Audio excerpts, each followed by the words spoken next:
नमस्कार दोस्तों, मेरा नाम प्रेम है और मेरा प्रेम जारवाल के नाम से यूट्यूब चैनल है। आप इसको पहले सब्सक्राइब किया करो, लाइक किया करो, तब देखा करो। दोस्तों व्यूज़ तो आते हैं लेकिन आप लाइक और सब्सक्राइब नहीं करते हैं, तो प्लीज़ मुझे सपोर्ट करें। आज हम पढ़ेंगे विद्युत रासायनिक प्रभाव एवं रासायनिक शैली, इसके बारे में अपन पढ़ेंगे। तो सबसे पहले विद्युत रासायनिक प्रभाव क्या होता है उसको बताएंगे। विद्युत रासायनिक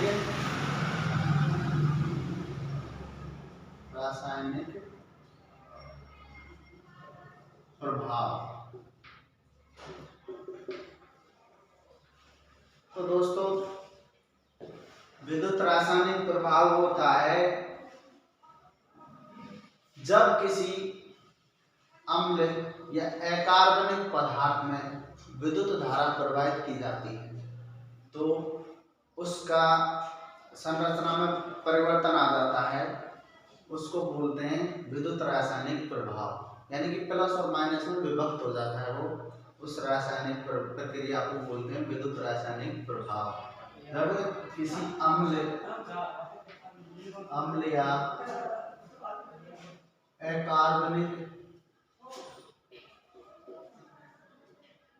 पदार्थ में विद्युत धारा प्रभाव से उसकी संरचना बदल जाती है। जब किसी अम्ल या अकार्बनिक पदार्थ में विद्युत धारा प्रवाहित की जाती है तो उसकी संरचना बदल जाती है, प्लस और माइनस में उसका संरचना बदल जाती है, उसको बोलते हैं विद्युत रासायनिक प्रभाव। तो विद्युत रासायनिक प्रभाव का उपयोग बैटरी वगैरह में किया जाता है, तो इसको आप विस्तार से पढ़ोगे तो ये चीज समझ में आ गई। विद्युत रासायनिक प्रभाव अम्ल या कार्बनिक पदार्थ में जब विद्युत धारा प्रवाहित की जाती है उसकी संरचना बदल जाती है, उसको विद्युत रासायनिक प्रभाव बोलते हैं।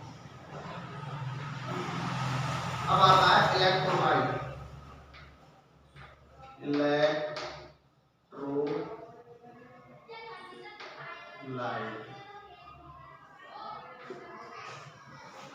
जो ये अम्ल और अकार्बनिक पदार्थ हैं इसी को बोलते हैं इलेक्ट्रोलाइट। इसको विलयन भी बोल देते हैं।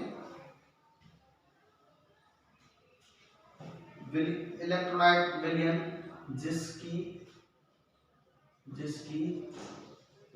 विद्युत प्रभाव से संरचना बदल जाती, इसको इलेक्ट्रोलाइट विलयन को ही बोलते हैं। तो कार्बनिक और अम्ल है, विलयन जिसमें विद्युत धारा प्रभाव से संरचना बदल जाती है उसको इलेक्ट्रोलाइट बोलते हैं। इलेक्ट्रोलाइट के बाद आता है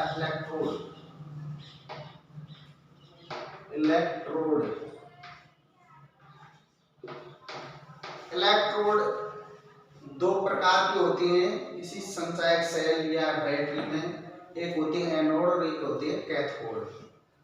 तो जैसे ये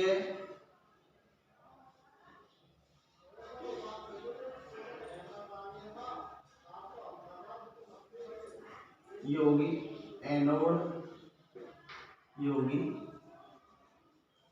कैथोड। ये विलयन हो गया।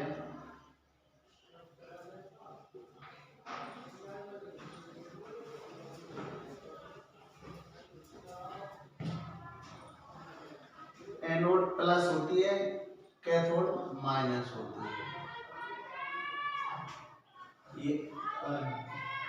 ये हो गया विलयन, जिसको इलेक्ट्रोलाइट बोलते हैं।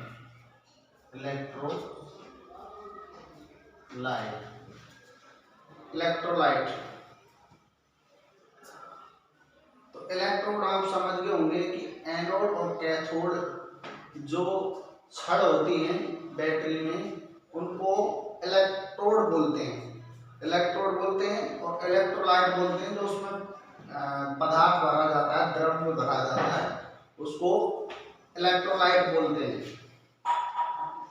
उसके बाद आता है वोल्टामीटर।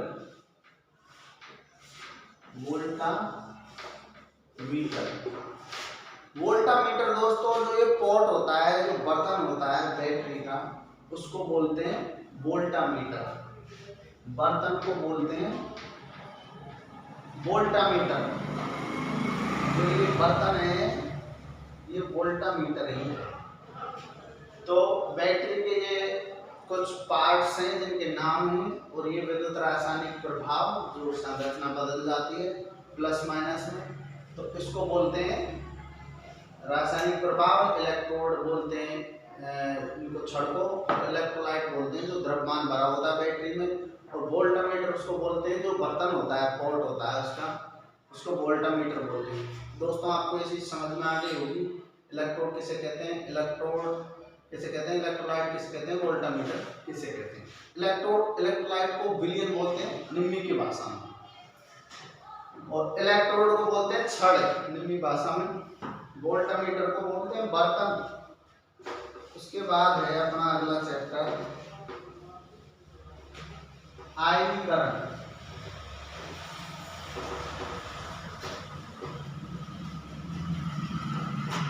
आयनीकरण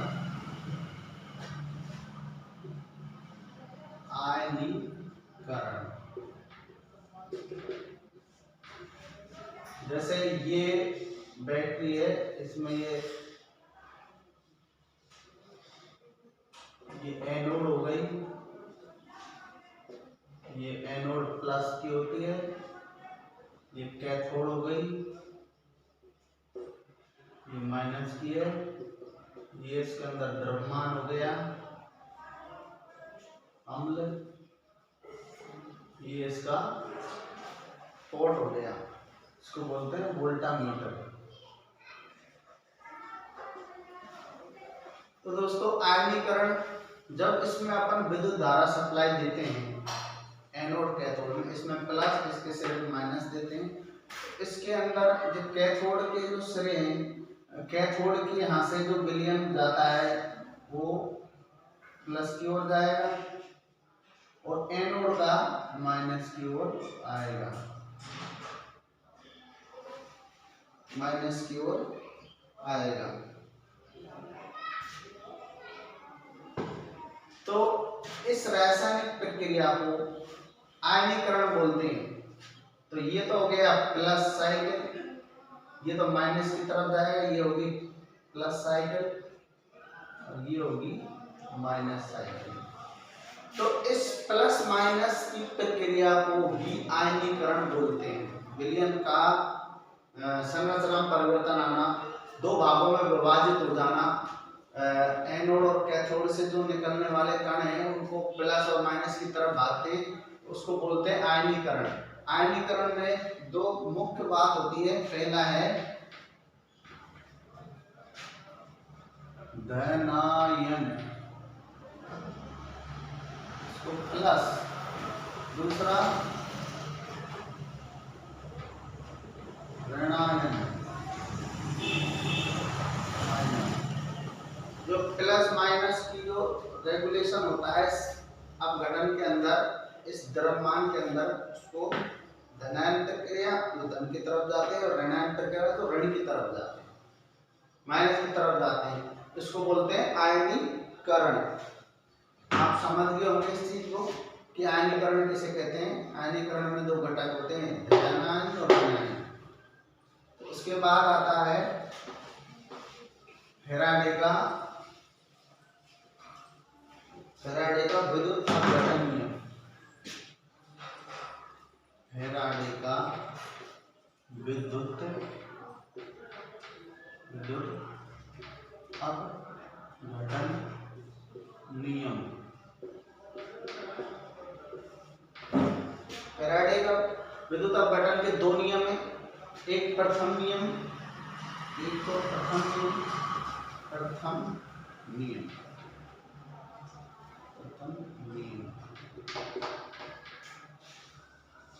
इसको समझने के लिए आकृति बनाते हैं, प्लस माइनस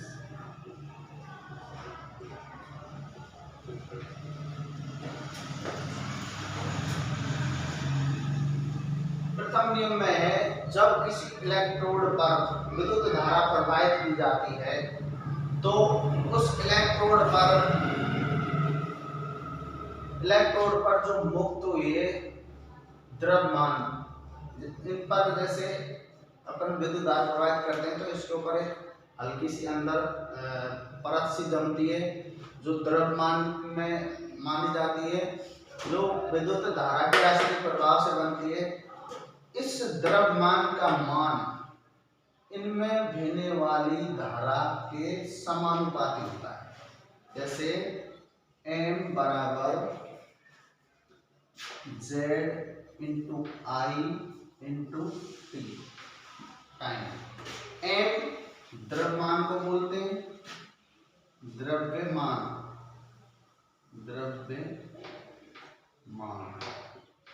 Z को बोलते हैं रासायनिक तुल्यांक, I को बोलते हैं धारा एम्पियर में, और T टाइम सेकेंड में। प्रथम नियम में जब किसी विद्युत रासायनिक गोल पर विद्युत धारा प्रवाहित की जाती है एनोड के जरिए, कैथोड के जरिए, तो उसको ऊपर एक प्रभावित द्रव्यमान होता है, उसको धारा के समानुपाती माना जाता है। M बराबर समानुपाती I, अनुक्रमानुपाती भी बोल सकते हैं, समानुपाती। दूसरा नियम है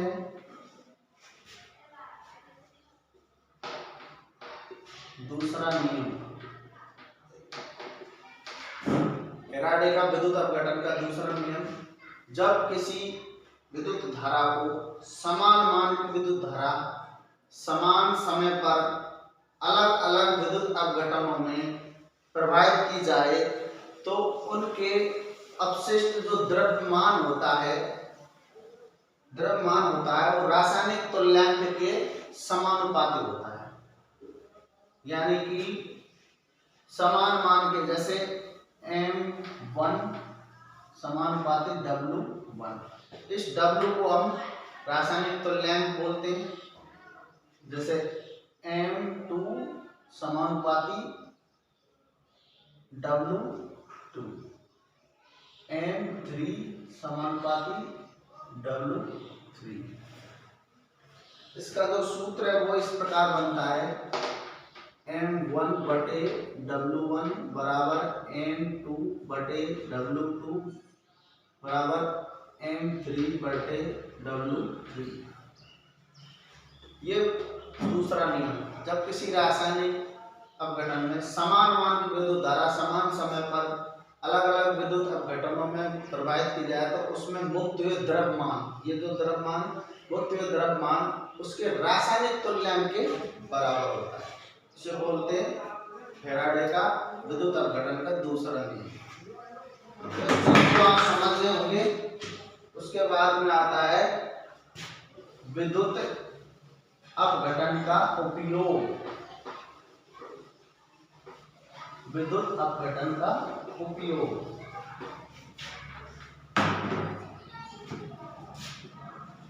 विद्युत अपघटन का उपयोग। विद्युत अपघटन का उपयोग दोस्तों कई कामों में लिया जाता है। जैसे प्रथम है विद्युत रंजन। जैसे अपन बोलते हैं ना कि सोने की परत चढ़ा लाए हो, पीतल की परत चढ़वा ली किसी धातु पर, उसको बोलते हैं विद्युत रंजन। जैसे इस प्रक्रिया को करने के लिए ये डीसी सप्लाई का स्रोत है,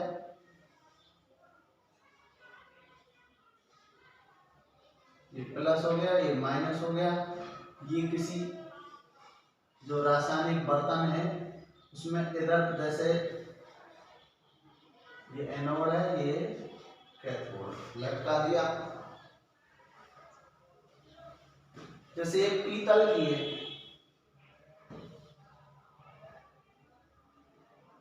ये पीतल की है कैथोड, और एनोड हो गई चांदी। चांदी।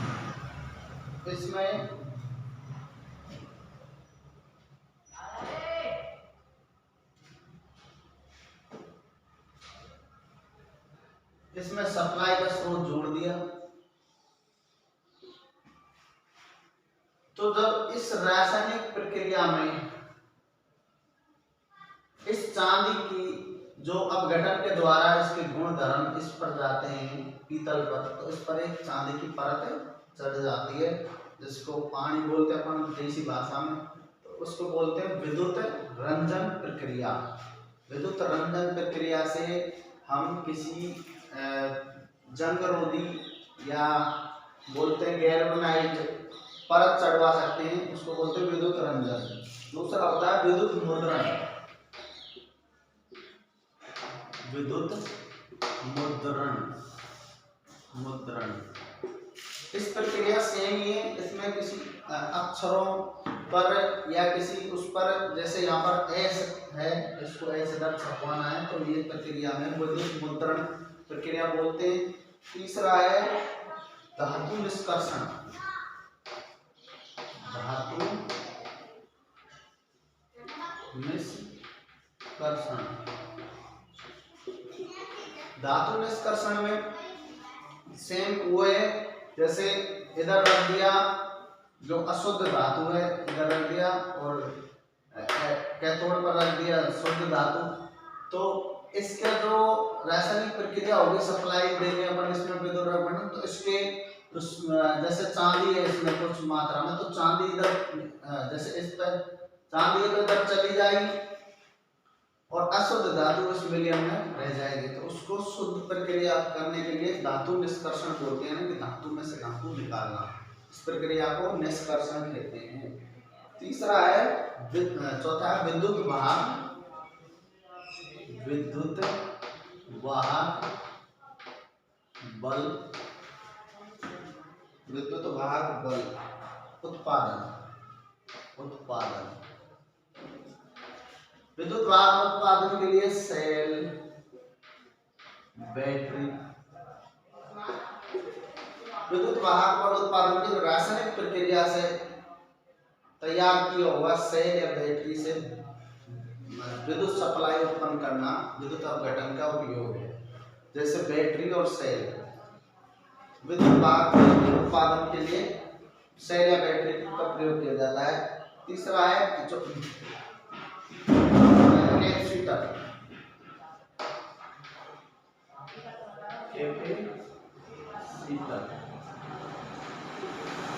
कैपेसिटर में भी विद्युत अपघटन का उपयोग किया जाता है। कैपेसिटर का मुख्य सिद्धांत है दो चालक वस्तुओं के बीच में भरे अचालक प्रक्रिया को बंद करके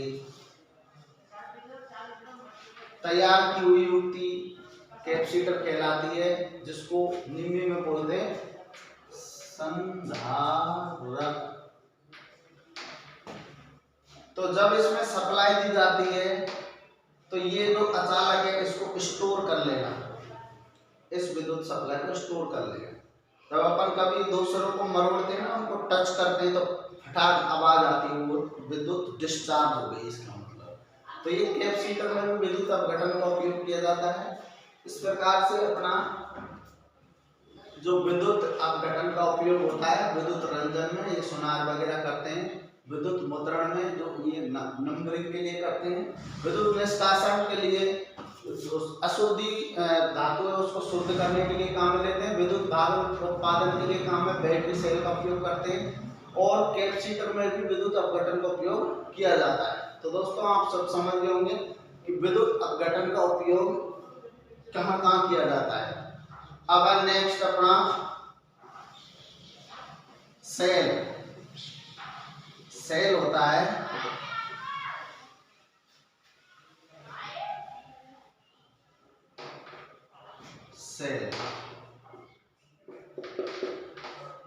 सेल दो प्रकार के होते हैं। पहला प्राथमिक, दूसरा द्वितीयक सेल। जो अपने छोटे छोटे कामों में, जैसे रेडियो में, घड़ी में, टॉर्च में जो सेल उपयोग किए जाते हैं, जो एक बार यूज करने के बाद फेंक दिए जाते हैं, उनको बोलते हैं प्राथमिक सेल। और द्वितीयक सेल, इनको शॉर्ट भाषा में बैटरी बोलते हैं, बैटरी। द्वितीयक सेल बैटरी, इसको एक चार्ज कर यूज किया जाता है, इसको बार बार चार्ज करके यूज किया जा सकता है। और फिर प्राथमिक सेल एक बार यूज करने के बाद फेंक दिया जाता है, इसको प्राथमिक सेल बोलते हैं। इनको बोलते हैं द्वितीयक सेल। प्राथमिक सेल ऐसे होते हैं जैसे अपने घरों में देखा होगा, ये कार्बन की छड़ होती है, इसके अंदर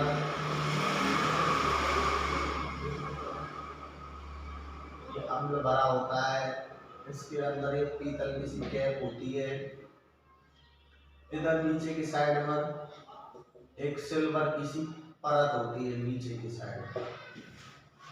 तो ये तो हो गया एनोड, ये हो गया कैथोड, उसके बीच में चालक हो गया।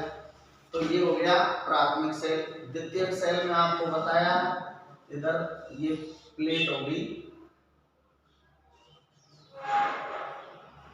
एनोड की, एनोड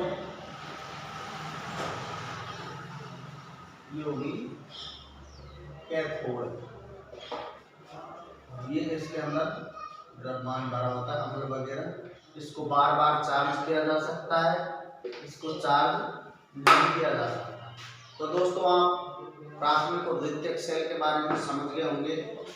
तो मेरे वीडियो को लाइक करें, सब्सक्राइब करें चैनल को, बेल आइकन दबाकर ऑल पर प्रेस करें। धन्यवाद। और आप मेरे को इसी तरह का प्यार देते रहें, मैं आपके लिए और भी सरल तरीका से इलेक्ट्रिशियन थ्योरी को पढ़ाऊँ। धन्यवाद।